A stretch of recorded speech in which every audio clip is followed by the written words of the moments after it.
Hi friends, வாங்க காராமணி போட்டு சுவையான கருவாட்டு குழம்பு எப்படி பண்றதுன்னு பார்க்கலாம். ஒரு கடாயில தேவையான அளவு ஆயில் ஊற்றிக்கிட்டு அதுக்கப்புறமா கடுகும் கொஞ்சம் வெந்தயமும் போட்டு தாளிச்சுக்கலாம். பொரிஞ்சதுக்கு அப்புறமா பூண்டு கருவேப்பிலை போட்டு நல்லா வதக்கிக்கலாம். பூண்டு நல்லா வதங்கினதுக்கு அப்புறமா சின்ன வெங்காயம் ஆட் பண்ணி நல்லா வதக்கிக்கலாம். வெங்காயம் நல்லா வதங்கினதுக்கு அப்புறம் 2 தக்காளி போட்டு நல்லா வதக்கிக்கலாம். தக்காளி சீக்கிரமா வதக்கிறதுக்காக உப்பு ஆட் பண்ணிக்கிட்டா சீக்கிரமா தக்காளி குக் ஆயிடும். கொஞ்சமா வதங்கினதுக்கு அப்புறமா மஞ்சத்தூள், பெருங்காயத்தூள், மிளகாய்த்தூள் இதெல்லாம் ஆட் பண்ணி நல்லா வதக்கி எடுத்துக்கலாம்.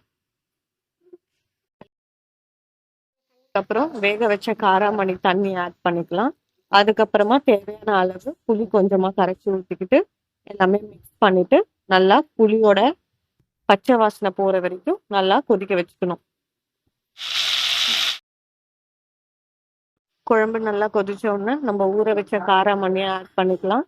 அது கூடயே நம்ம கழுவி வச்ச கருவோடையும் சேர்த்து ஆட் பண்ணிக்கலாம். கருவோடும் காராமணியும் ஆட் பண்ணதுக்கு அப்புறம் ஒரு 15 மினிட்ஸ் நல்லா குழம்ப கொதிக்க வச்சுக்கலாம். இந்த மாதிரி எண்ணெய் பிரிஞ்சு வரணும். அப்பதான் குழம்பு ரொம்ப டேஸ்டா. அதுக்கப்புறம் லாஸ்டா கொத்தமல்லி ஆட் பண்ணி குழம்ப ஆஃப் பண்ணிக்கலாம். அவ்வளோதான், ரொம்பவும் சுவையான கருவாட்டு குழம்பு ரெடி.